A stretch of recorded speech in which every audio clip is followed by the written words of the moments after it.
Hey guys, Richard Holdner here. Does low buck boost really work? We've got some max speeding turbos, so let's find out. In this video, we're going to take a look at the ultimate in low buck boost. These GT3582 turbos from Max Speeding. They're $125 a piece. That's right, you heard me right. They're only $125 a piece. That's the ultimate low buck boost. But the only question is, do they work? Before we get to our data, I want you guys to check out a couple things I have up on the channel.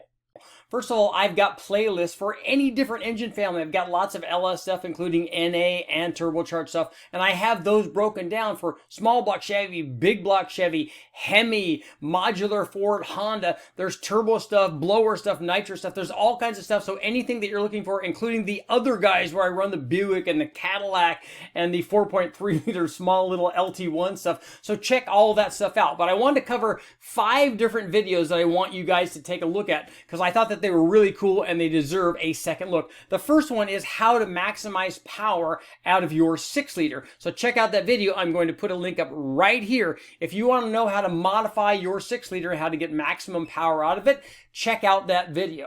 Video number 2 is a comparison between a 5.3 liter LS and a 5.4 liter 4-valve modular Ford, both NA and boosted. So good stuff. So which one's better, the 5.3 or the 5.4? Check it out. That video is going to be right here. The third video I want you to take a look at is how to cure low oil pressure on my particular vehicle, which was a 2002 Silverado. The oil pressure started getting low. So check out what happened and what I went through to try to cure the low oil pressure blues. That video is going to be right here. Number 4, we're going to take a look at on my 5-liter Ford, guys. Would you rather modify your 5-liter 302 or maybe swap something else into it like a 351? Hard choice, but that video is right here. And the final one, number 5, is going to be my turbo test. It is a low buck cheap turbo test run on a K24A2 Honda motor. So I ran a variety of different turbos. You can check out all of that stuff right here. Now let's get to those results.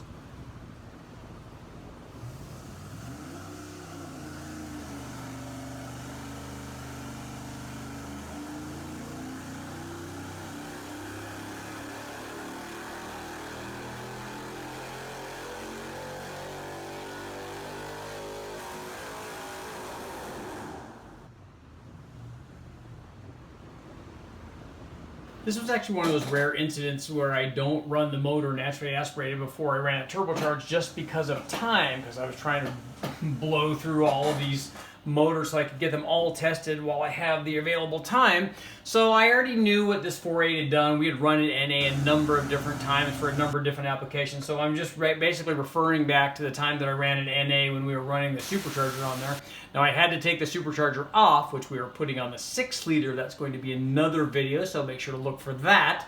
But on a 4.8 we ran this thing NA. We ran it before we did the Cadillac supercharger. We did it before we did all of the turbos way back a few months ago, and I just didn't want to do it here because I knew the motor was still in good shape. What we did was we started it, ran it, and it did fine. So we started putting the turbo stuff on immediately because I had very limited time to do this. But our test motor was a 4.8 liter. It was originally an LR4 that came from a wrecking yard. It had a stock block, stock crank. We did upgrade the rods and pistons long ago. This thing has been run plenty of times. It's always worked very well. It had a set of Gen 4 rods and it had a set of JE small dome pistons. So the compression was up about 10 to 1, maybe in the high 9s. It was a very small dome. I just wanted to have more NA compression on the 4.8 because we'd run a lot of NA tests with this. So I liked it that it had a little bit more compression than the flat top was able to offer. So the JE piston, the Ford's pistons were good. Plus they allowed us to run a million pounds of boost and we could do whatever we wanted with it.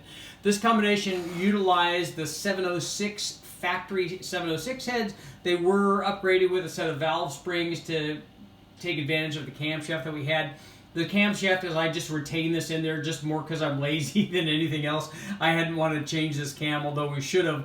The 4.8 was running the JFR cam from the Sloppy Stage 2 test way back. It's been a long time now. But it was designed to run with a turbo application. and this cam worked good, did like all of the others did. It had 595 lift, a 224, 228 degree duration split, and 113 degree lobe separation angle. It worked well with the stock heads, and because we were running stock heads and most of the other stuff was stock other than the camshaft, we also ran the stock truck intake and stock truck throttle body. And the stock truck throttle body was not a restriction at this kind of power level. The throttle body and the intake manifold will definitely support more than this. We've made way more than this with both of those on our applications. We had a set of 1 7/8 headers when we ran this thing NA last time, and no, those are not optimum for the 4.8, but they are what we had, and they're easy to bolt on, so we use those. I've run tests comparing them to the 1 3/4 stuff, and you know, there's a few horsepower difference, but it's not a ton. It's not enough to make a difference. Besides, when we had run this thing NA with a supercharger, we wanted the bigger headers on there, thinking that, hey, maybe if it's boosted, we could take advantage of a little more exhaust flow. We ran all of these with the HP management system, and we ran the Snake Eater Performance 150 or 1500 cc injectors. We ran this motor on 91 octane and then ran the turbo stuff all on E85. Injectors were more than big enough to allow us, and then the aeromotive fuel pump and stuff that we have on the engine dyno is easily going to supply the fuel for that much power output. So this motor, as it always does, made 401 or so horsepower and 368 foot-pounds torques. Got a nice curve, you know. It's a good little 4.8 test motor, and when you're making 400 horsepower, you start adding boost to it.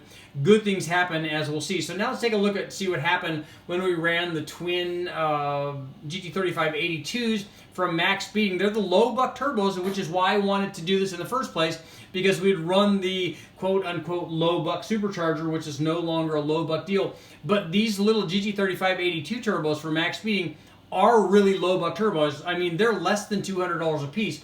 And if you really do a good deal on them, you can get them a lot closer to $100 a piece. So they're really inexpensive. But the thing is, they're plenty capable. I mean, these turbos are probably 500 or 600 horsepower turbos each. So we have the ability to run, you know, up over 1,000 horsepower if we run 2 of them. And like I said, you're talking about a few $100s. So let's check it out.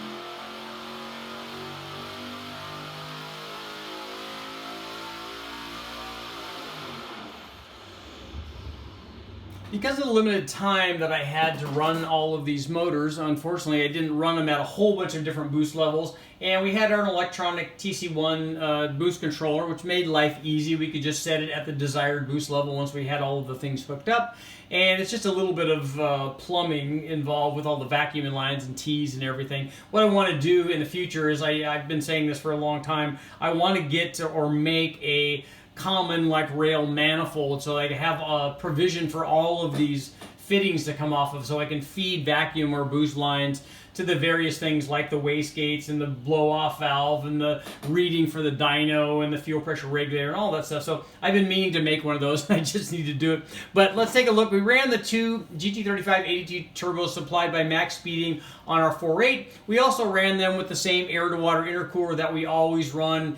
Because we had twin turbos, we had a dual inlet, two sides, one on each, feeding into the intercooler, and it's a dual core, and then a single outlet. It's the same core that we always run on all of the Big Bang stuff, so it was more than adequate for what we were doing here. We just ran dyno water, we didn't run ice water, and as I said, we ran E85, and we were running it at about 11.2 or 11.3 on the gas scale, which you can calculate that out. Obviously, you have to run a lot more fuel for that because it's E85 to get that equivalent at the gas scale, because the stoichiometric values are different for E85 and pump gas. We didn't run this on pump gas. I always run this boosted stuff on the 85. It's inexpensive, and it allows us to run timing. We ran about 22 degrees or so. It might have been up as high as 23 out at 6,500 at the power peak. We had a curve ramped in. We started out at about 12 or 13 degrees down at 3,000 RPM. And as you can see, and I'll show you the power curve here. We ran at a couple of different boost levels, not a ton of them.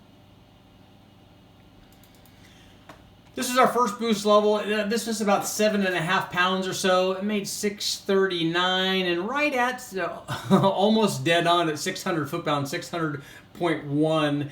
And you can see the response rate here. And I was wondering about that given the fact that the turbine housings on these look a little different than the other GT35s that we ran.